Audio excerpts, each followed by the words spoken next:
இது மகிமை நேரம். கர்த்தருடைய பரிசுத்தமான நாமத்துக்கு ஸ்தோத்திரம். இந்த நல்ல நாளின் காலை வேளையிலே உங்கள் யாவருக்கும் என்னுடைய காலை வணக்கத்தை தெரிவித்துக் கொள்கிறேன். இந்த வாரத்திலே நேற்றைய தினத்திலே நாம் உண்மையுள்ளவர்கள் என்ற தலைப்பிலே நாம் தியானித்தோம். அந்த எசேக்கியா ராஜாவை குறித்து நாம் தியானித்தோம். எசேக்கியா ராஜா விண்ணப்பம் பண்ணினார், நான் உண்மையும் மன உத்தமமுமாய் நடந்தேன் என்று சொல்லி அவர் விண்ணப்பம் பண்ணினார் என்று சொல்லி நாம் பார்த்தோம். இந்த நாளிலே உண்மையுள்ளவர்கள் என்ற தலைப்பிலே நாம் பார்க்கிற பொழுது ஆபிரகாமை குறித்து நாம் தியானிக்க இருக்கிறோம். நெகேமியா 9ஆம் அதிகாரம் 8ஆம் வசனத்திலே, அவன் ஆபிரகாமின் இருதயத்தை உமக்கு முன்பாக உண்மையுள்ளதாக கண்டு கானானியர், ஏத்தியர், எமோரியர், பெரிசியர், எபூசியர், கிர்காசியருடைய தேசத்தை அவன் சந்ததிக்கு கொடுக்கும்படி அவனோடு உடன்படிக்கை பண்ணி உம்முடைய வார்த்தைகளை நிறைவேற்றினீர். நீர் நீதியுள்ளவர். அவன் இருதயத்தை, யாருடைய இருதயத்தை உண்மையுள்ளதாக ஆண்டவர் பார்க்கிறார்? ஆபிரகாமினுடைய இருதயத்தை ஆண்டவர் பார்க்கிறார். நம்ம வாசிக்கிறோம், மனுஷன் முகத்தை பார்ப்பான், கர்த்தரோ இருதயத்தை பார்க்கிறார். நாம் சில மனிதர்களுடைய முகத்தை பார்த்து என்ன சொல்லுவோம்?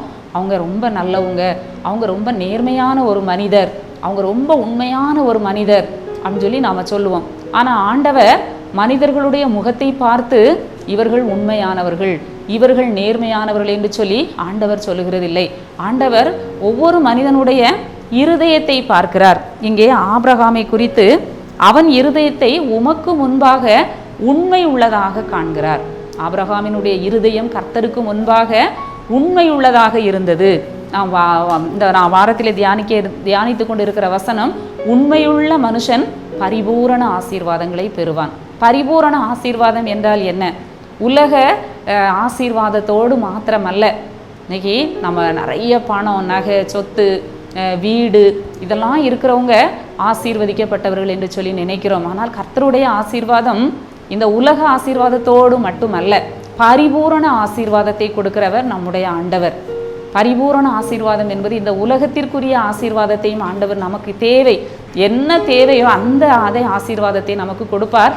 மறுமையிலும் நமக்கு நித்திய ஜீவனை கொடுப்பது தான் ஆண்டவர் கொடுக்கிற பரிபூரண ஆசீர்வாதம். இன்னைக்கு இந்த ஆபிரகாமை குறித்து பார்க்கிற பொழுது நாம் ஆபிரகாமை விசுவாசிகளின் தகப்பன், ஒரு விசுவாச வீரன் என்று சொல்லி நாம் அறிந்திருக்கிறோம். அடுத்ததாக ஆபிரகாம் தேவனுக்கு கீழ்ப்படிந்தவன் என்று சொல்லி நாம் வாசிக்கிறோம். இந்த வசனத்திலே அவன் இருதயத்தில் உண்மை உள்ளவனாக அவன் காணப்பட்டான்.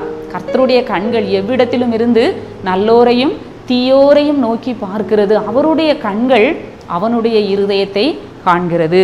நம்ம அந்த ஆபிரகாமினுடைய வாழ்க்கை சரித்திரத்தை நன்கு அறிந்திருக்கிறோம். நமக்கு நன்கு தெரிந்த சம்பவம் தான். அந்த காலை வேளையிலே நாம் அதை நினைவு கூறும்படியாக, தியானிக்கும்படியாக சற்று நாம் அதை சிந்தித்து பார்ப்போம். ஆபிரகாமை குறித்து அந்த சகோதரன் மகனாகிய லோத்துவின் விஷயத்தில் அங்கே அவனுடைய மந்தை மேய்ப்பருக்கும் ஆபிரகாமினுடைய மந்தை மேய்ப்பருக்கும் வாக்குவாதம் உண்டாகிறது. அங்கே பிரச்சனை உருவாகிறது. அப்பொழுது ஆபிரகாம் சொல்லுகிறார், நாம் சகோதரர், நமக்குள்ளே வாக்குவாதம் வேண்டாம், நீ வலதுபுறம் போனால் நான் இடதுபுறம் போகிறேன் என்று சொல்லி மனப்பூர்வமாக விட்டு கொடுக்கிறதை நாம் பார்க்கிறோம். அந்த லோத்து செழிப்பான இடத்தை தெரிந்து கொண்டான். நாம் அறிந்திருக்கிறோம், அந்த செழிப்பான இடத்துல தான் அவருக்கு பிரச்சனை இருந்ததை நாம் தெரிந்து கொள்ளுகிறோம். இன்னும் கூட அந்த ஆபிராம் என்ன செய்கிறார்? அந்த லோத்து விஷயத்தில், தன்னுடைய சகோதரன் மகன் விஷயத்தில் அவர் அந்த லோத்து மேலே எந்த விதத்திலும் அவர் கோபம் கொள்ளலை. அவனுடைய காரியத்தில் அவன் நல்ல இடத்தை தெரிந்து கொண்டான். ஆனால் கர்த்தர் சொல்கிறார், உன் காலடி மிதிக்கும் இடத்தையெல்லாம் நான் உனக்கு தருவேன் என்று சொல்லி கர்த்தர் ஆபிராமை ஆசீர்வதித்தார். இன்னும் கூட அந்த லோத்து சோதோமில் குடியிருக்கிற பொழுது அந்த சோதோமின் ராஜாக்களுக்கு விரோதமாக மற்ற ராஜாக்கள் வந்து எல்லாத்தையும் என்ன செய்துட்டாங்க? எடுத்துக்கொண்டு போய்விட்டார்கள். லோத்து, அவனுடைய குமாரர், குமாரத்திகள், அவனுடைய எல்லா சம்பத்தை எல்லாம் சோதோமின் ராஜாவுக்கு விரோதமாக மற்ற ராஜாக்கள் யுத்தத்திற்கு வந்து எல்லாவற்றையும் கொண்டு போய் விட்டார்கள். இதை ஆபிரகாம் கேள்விப்பட்ட உடனே என்ன செய்கிறார்? தன்னுடைய சகோதரன் மகனுக்காக அவர் என்ன செய்கிறார்? ஓடி தன்னுடைய வீட்டில் உள்ள ஆட்களெல்லாம் கூட்டிட்டு போய் அவர்களோடு யுத்தம் பண்ணி அந்த லோத்துவை அந்த ராஜாக்களுடைய கையில் இருந்து தப்புவிக்கிறார். அவருடைய உடைமைகளை எல்லாம் தப்புவித்து கொண்டு வருகிறார். அப்படி ஒரு உண்மையான இருதயத்தோடு, ஒரு சகோதர பாசத்தோடு அவர் வாழ்ந்ததை நாம் பார்க்கிறோம். அந்த சோதோம் கொமோராவை அழிக்க போறோம்னு சொல்லும் போதும் அந்த ஆபிரகாம் என்ன செய்தார்? அந்த கர்த்தருடைய தூதனுக்கு முன்பாக மன்றாடுகிறார். 50 நீதிமான்கள் இருந்தாலோ 45 நீதிமான்கள் இருந்தாலோ என்று சொல்லி குறைத்து கொண்டே வருகிறார். எப்படியாவது தன்னுடைய சகோதரன் மகனை தப்புவிக்க வேண்டும். இருதயத்திலே ஒரு உண்மை, யாரை என்ன நினைப்பானா என்ன, அவன் தனக்கென்று ஒரு வாழ்க்கையை தெரிந்து கொண்டான், தன்னோடக்கென்று அவன் என்ன செய்தான், பிரிந்து சென்று விட்டான், இனி நமக்கென்ன என்று சொல்லி அவன் இல்லாதபடி அந்த உண்மையுள்ள ஒரு இருதயத்தோடு அந்த லோத்தின் மீது ஒரு கரிசனை உள்ளவனாக காணப்பட்டான் என்று சொல்லி நாம் பார்க்கிறோம். மட்டுமல்ல, அந்த சாராள் மரித்த போது அந்த பிணத்தை அடக்கம் பண்ணணும், அவளுடைய சரீரத்தை அடக்கம் பண்ணுவதற்கு அவர் என்ன செய்கிறார், அந்த இடத்தை கேட்கிற பொழுது அந்த கீரியாத் அர்பாவிலே அந்த இடத்தை அவங்க கேட்கும் பொழுது அந்த மக்களிடத்தில் அந்த ஏத்தியின் புத்திரரிடத்திலே ஆபிரகாம் வந்து கேட்கிறார், என்னிடத்தில் இருக்கிற பிரேதத்தை நான் என்ன செய்யணும், அடக்கம் பண்ணணும், உங்களிடத்துல இருக்கிற நிலத்தை எனக்கு கொடுங்கன்னு சொல்லி கேட்கிற பொழுது அவங்க சொல்றாங்க, நீர் எங்களுக்குள்ளே மகாபிரபு, நீர் உமக்கு வேண்டிய இடத்துல நீங்க அடக்கம் பண்ணுங்கன்னு சொல்லி சொன்னபோது அவர் சொல்லுகிறார், நான் வந்து என்ன செய்ய மாட்டேன், இலவசமாக நான் என்ன செய்ய மாட்டேன், வாங்க மாட்டேன், அதற்குரிய கிரயத்தை நீங்க என்ன செய்யுங்க, வாங்கி எனக்கு அந்த நிலத்தை கொடுங்கன்னு சொல்லி கேட்கிறார். எந்த ஒரு விஷயத்திலும் அவர் வந்து ஒரு உண்மையுள்ள மனுஷனாய் அவர் காணப்பட்டார். பிறரிடத்திலிருந்து பொருட்களை அபகரிக்கணும், நமக்கு இலவசமாக கிடைக்குது அப்படியெல்லாம் நினைக்காம அதற்குரிய பணத்தை கொடுத்து தான் அந்த நிலத்தை என்ன செய்கிறார், கல்லறை பூமியை அவர் வாங்குகிறார். எல்லா விஷயத்திலும் உண்மையுள்ளவராக காணப்பட்டார். அது கர்த்தருடைய பார்வைக்கு அவருடைய இருதயம் உண்மையாய் காணப்பட்டது. நம்மளுடைய வாழ்க்கையிலும் கூட ஆண்டவர் அந்த உண்மையை நம்மிடத்திலும் எதிர்பார்க்கிறார். நம்முடைய உறவுகளிலே, நம்முடைய மற்றவர்களிடத்திலே நாம் பழகுகிற விதத்திலே, சமுதாயத்திலே நாம் எப்படி பழகுகிறோம், சமுதாயத்தில் உள்ளவர்களோடு நம்முடைய உறவு எப்படி இருக்கிறது, நாம் உண்மையாய் நாம் அவர்களோடு பழகுகிறோமா, உண்மையான ஒரு வாழ்க்கை வாழ்கிறோமா என்று சொல்லி ஆண்டவர் எதிர்பார்க்கிறார். மட்டுமல்ல, தன்னுடைய மகனை பலியிட சொல்லும் போதும் கூட அவர் அப்படியே கீழ்ப்படுகிறார், முறுமுறுக்கல, ஆண்டவரிடத்துல எதிர்த்து கேள்வி கேட்கல, அப்படியே என்ன செய்கிறார், கீழ்ப்படுகிறார்.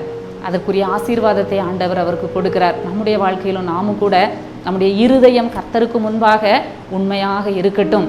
கர்த்தரோ இருதயத்தை பார்க்கிறார். நான் எப்படி என் வாழ்க்கையில நான் உண்மையாக இருக்கிறேன், எல்லா விஷயத்திலும் நான் எப்படி நான் உண்மை உள்ளவளாக இருக்கிறேன், நான் எப்படி உண்மை உள்ளவனாக இருக்கிறேன் என்று சொல்லி ஆண்டவர் கர்த்தரோ இருதயங்களை நிறுத்து பார்க்கிறார்.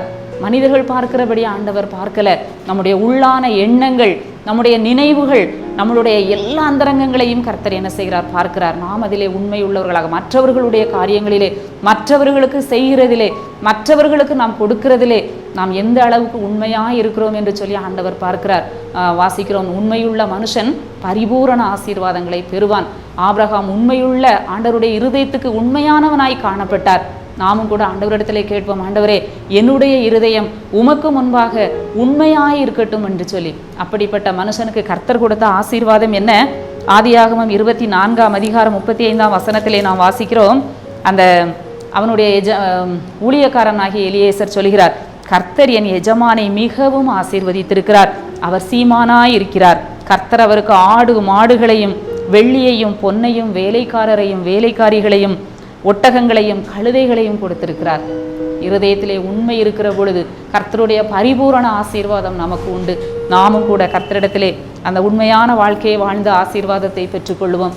எங்களை நேசிக்கிற நல்ல ஆண்டவரே, இந்த நல்ல நாளின் காலை வேளைக்காக உம்மை துதிக்கிறோம், உம்மை ஸ்தோத்தரிக்கிறோம். ஆண்டவரே, ஆபிரகாமினுடைய வாழ்க்கையின் மூலமாக எங்களுக்கு ஒரு நல்ல பாடத்தை ஆண்டவர் கற்றுக் கொடுத்ததற்காக உமக்கு நன்றி செலுத்துகிறோம். ஆபிரகாமின் இருதயம் உமக்கு முன்பதாக உண்மை உள்ளதாக கண்டது போல எங்களுடைய இருதயமும் உமக்கு முன்பாக உண்மையாக உத்தமமாயிருக்க கிருபை தாரும். அதன் மூலம் ஆசீர்வாதத்தை பெற்றுக்கொள்ள உதவி செய்யும். மீட்பர் இயேசு கிறிஸ்துவின் மூலம் ஜெபிக்கிறோம் நல்ல பிதாவே, ஆமேன்.